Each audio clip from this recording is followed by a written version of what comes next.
Naalala mo kung sino-sino tayo, mga founders nung araw, nung 1973, August 18. Diba, sa US, diba, nagkita-kita tayo, sarado ba mga gate nun? Sa UST yun, 1973. Diba? Tayo magkakasama naman. Pero pinapasok sa akin sa loob ng UST. Oo. Dahil piece of St. Dominic. Am I right? Kasi may nag-claim na sarado raw ang UST. Gate. Totoo ba yun?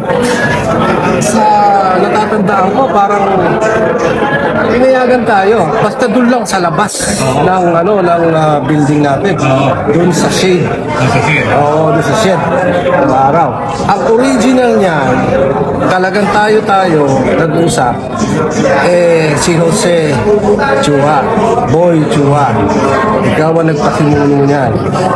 Sinama mo dyan sila Gil Villegas, Teddy De Lara, Philip Balange, Edwin Solano, Ato Go, Philip Diman. Lang. Yan ang pinaka-first batch talaga nung tayo nag-organize. Parang iba. Dumating ang ibang araw na meron na tayong ibang nakasama. As a matter of fact, wala na ako dun sa scene. Nung nalaman ko na lang, meron na tayong ibang mga kamembro pala. At nakipagkilala na ako dito kay James Bracewell, kay Tani Bernabe, kay Obet Posadas, kay Noli Manalo, Eleuterio Lim, Mark Kiet, Roger Sarmiento. Ito, tatandaan ko to si Roger. Si Ted Aves, tatandaan ko yun. Arnel Lorenzo. Tatandaan ko. Yan. Kung bibilangin mo, yung unang batch, meron talaga na 7. Ikaw ang number 1 dyan, sa 7. Yung second batch, lumalabas na 1, 2, 3, 4, 5, 6, 7, 9. Kung ito total mo, that is a total 7 plus 9, 16. Diyan nagsimula ang alpaca. Sumunod, yung tatanong ako, may natatandaan ka ba nagkaroon tayo initiation sa metrika? Hindi ko alam ang metrika. Ano ba yun? Doon daw tayo nagsimula sa metrika? Nag-initiation daw tayo, no? Wala akong... Ang founders? Ang alam ko sa lugar ninyo, sa University Hills. Oo, doon ang... Yun ang pinakaunang-una. Doon tayo. Tayo nagpaluan nun. Nagpaluan, nagsampalan, nagpuntahan. Oh, yun ang first. And then, yung second batch, ito, yung pangalawang batch, hindi na ako sure kung saan. Pero most likely doon pa rin to. Pero yung sinasabi mong lugar, parang hindi pamilya sa akin. May natatandaan ka bang Monchet Cabrera na founder? Sabi ko lang kung sino yung mga founder na to the best of my ability. Alam ko sa Alpaca. Kikita ko sa yung picture. Ito ba? Yung nakikilala mo ba ito? Hindi ko nakilala yan. Nagkita ba kayo nito? Ever since? Ay, kiniklaim ba niya? Kiniklaim niya founder siya eh. Pero alam ko, ako pumalo rito eh. Ako nag-recruit dito, pero hindi siya founder. Pinapasama lang ang pangalan niya sa mga founders. Dahil may 0808 na tinanong sa akin, ginather nila yung mga pangalan ng founders. Sa Boro Pinalo. Ito? Baka sa metrika napalo. Yun ang natatandaan niya eh. Pero ito, napalo to. Nabibilang ng gusto ito eh. Anyway, sana maliwanag na sa mga brands na ikaw, founder ka, kiniklaim mo ang totoo mga founder. Isa ka sa mga pioneer. At ako, ang masama nga nito, ito kiniklaim ka, self-proclaim na ito. Dahil sinabi ko na nga na hindi siya founder. Ngayon, naglalakbay ito sa mga probinsya, sa mga chapter, at naninira pa. Tama na yun na ano siyang bilang founder, hindi pa siya nagpapasalamat. No? Hindi lang na, ewan ko ba, anong pumasok yung udot ko. Anyway, mapunta tayo sa mga abilities natin. Paano natin naisip ang Alpha Kappa Rho? Tayo ba dati, Alpha Kappa Kappa ang pangalan natin? Kasi may nag-claim, yung raw sa pangalan niya kinuha. Alpakapa tayo. Nakakatawa, no? Maraming sinasabi. Pero hindi ako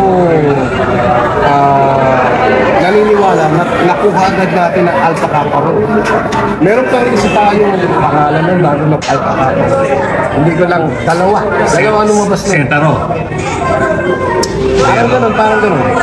Basta tatlo yan. Pangatlo bago lumabas ang Alpha Alpha Kappa. Kappa Rho.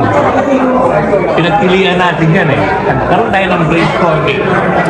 Anong pinakamagandang pangalan na natin? Hanggat na punta tayo sa nasabi ko nga yung Alpha Kappa Rho. Dahil nga ang acronym ng Alpha Kappa Rho, ACRO. Yun, nagkasundo tayo lahat. Am I right? Correct. Boy founder. Yung si Ato, naalala ko, marami siyang nasabi regarding, yung marami siyang naibigay sa ng ACRO. At tulad ng yung saan nagsimula ang Skeptron. Saan ba nagsimula ang Skeptron? Skepter, ang sabi niya.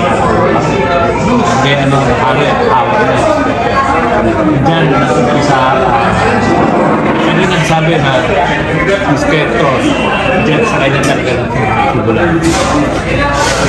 Yung may kamayan tayo dati, di ba? Paano kamayan natin?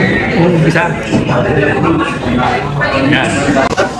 Ngayon, eto kamayan ko, eto lang ang di ba? Oh, yan ang alam mo, di ba? Dahil ikaw, naging active ka lang. Di ba, active ka, alam ko kung babae. Oo. Ever since, naging natin ang handshake ka. Tama. Kasi may nagkiklaim na sa kanya raw galing yung handshake na yun. Ito pa lang tayo, no? Ganyan tayo mag-handshake eh. Kaya nga eh. Abang ko. Anyway, ito nililiwanag ko lang. Ito, wala naman tayong script dito eh. Kaya ako inaano sa'yo dahil saksi ka sa nangyari noon hanggang ngayon. At yung kasi may mga tao dyan na parang ako na mag-isikat. Siguro,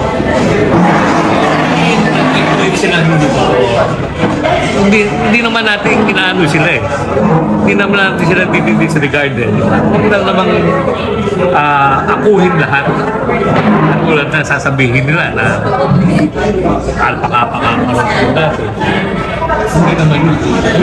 Sa akin kasi, tama ka, hindi natin baliwala itong mga to dahil kabrad natin. Member yan ang Alpha Kappa. Kung sakali man meron mga pagkukulang tayong nagawa, sana matawarin na tayo. At magkaisa tayo bilang, di ba? Magkakapatid. Dahil yun naman ang ultimate goal natin eh. Para magkaisa, magtulungan. Oh. Eh bakit hanggang ngayon ay nagsisiraan pa tayo?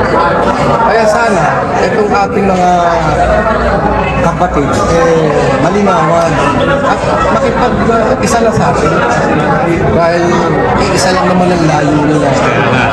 Long live, Alpha Kappa Rho tayo. Mo, hindi, naalala mo yan. Long live.